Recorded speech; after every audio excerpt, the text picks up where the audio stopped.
Mwe bakazi mmwe be bagamba kunti mwafaanana ba kitammwe ne mwesunguwaza mbalabula nti ngenda bakuba engolo. Bw'oba ofaanana kitaawo okkiriza nti ofaanana kitaawo. Bw'oba bagambye nti ofaanana kitaawo tekitegeeza nti wakula ssajja. Ekyo ekintu mukikwata bubi. Mukikwata bubi. Mwagala bagambye nti mwafaanana bannyammwe kyokka nga mwafaanana ba kitammwe.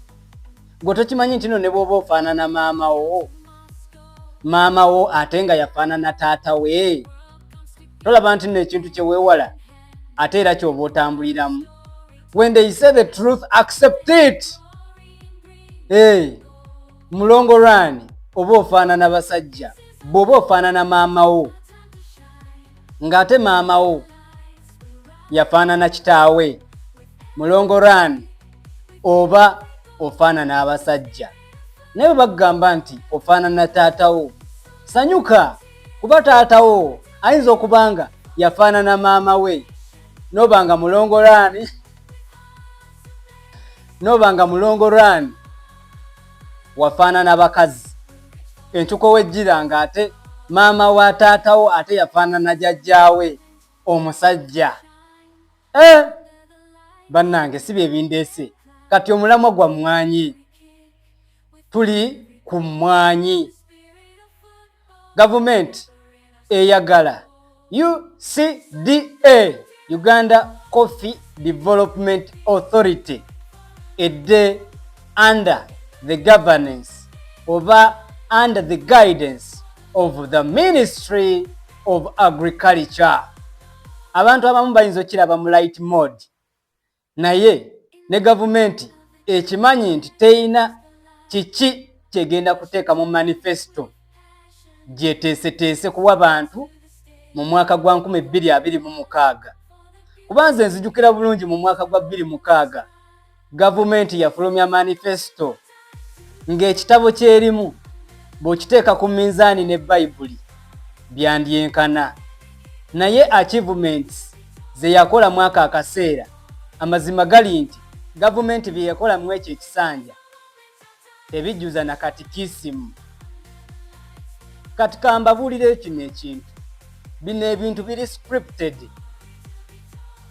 Basoose ne bayita mu mukyala Linda Agnes Auma ajje annyonnyole nga bwe kiri ekirungi okutransitioninga akakiiko akabadde keetengeredde aka UCDA kadde under the Ministry of Agriculture.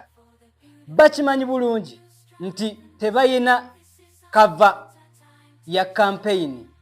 Bwe ngamba cover nga bw'olaba mu abazanya PlayStation nti omuzannyi ajjira ku cover ya PlayStation yaba omuzannyi abadde ow'amaanyi oba abadde vibrant mu eyo season. Bayinza okuleeta Messi, Ronaldo, Kylian Mbappe oba Jude Bellingham. Bwe mba nkizizza ku stage y'abalabi ba firimu, gavumenti teyina CD cover gyegenda kukulembeza kukuyega bantu biki bye bakoledde bannansi mu kisanja ekiwedde. Bwe nkizza mu perspective y'aba author abawandiisi, gavumenti manifesto y'ekisanja ekijja teyina kyegenda kunnyonnyola bantu nti ekoze kino kasita eba nga teyanguye ne yeesiba ku mmwanyi kuba ekimanyi emmwanyi zaafunye kiralu omwaka oguwedde. Kati balina kibuukira wano y'ensonga lwaki bano omukyala Agnes Auma agamba kitwale emyaka 3 kuba kati bw'obala 2025 guba mwaka gumu, 2026 kaba kalulu myaka 2, 2027 okulonda kuba kuwedde. Kati oba akakiiko kaddayo ne keetengerera ekibalo kyabwe ekya campaign. Tebalina nsonga ematiza egenda ku frontinga campaign za 2026.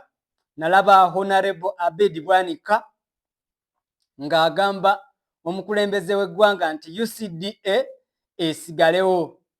Era ne mu Parliament mu kwogera kwe yasoose kukulembeza ekyo n'agamba nga UCDA bweyambye bannansi okutumbula ekirime ky'emmwanyi. Kati ate oluvannyuma n'agamba nti transition yeetaaga emyaka 5 ku 10 okubanga tetuluzinga a credibility. Okitegeera naye nga kiteeke mu mindset nti ebintu byabadde scripted. Mukyala Linda Agnes Auma bamugambye sooka obagambe kitwale emyaka 3 buuya bakikubye Mwami Abedi Bwanika ajja ayongezeemu 5 ku 10 kikreatingewo gradient oba tone of disappearance. Kati mwabakola art mukimanyi nti bw'oba okuba ekifaananyi nti wabeerawo ekizikiza gye kiva ne kijja nga kikendeera paka wootuuka ku kitangaala. Kati ate sipiika we yakoledde bulanda awo n'ayogera ku Baganda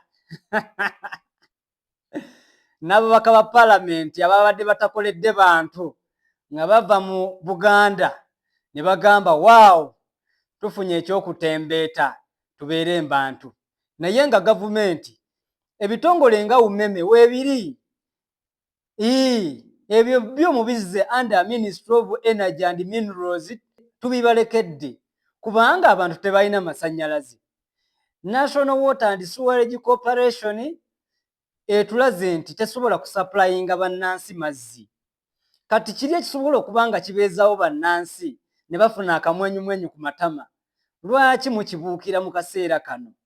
Olw'okuba nti tewali nsonga ematiza gye mugenda kugamba bantu nga mugenda okukuyiga akalulu ka 2026. Gwe mulonze, gwe muloodi, okategedde bawedde. Ekibuga omutali kwekwasa ekijjudde abayiiya nga bakozesa tekinologiya omusunsule. Londa Ssenyonga Moses.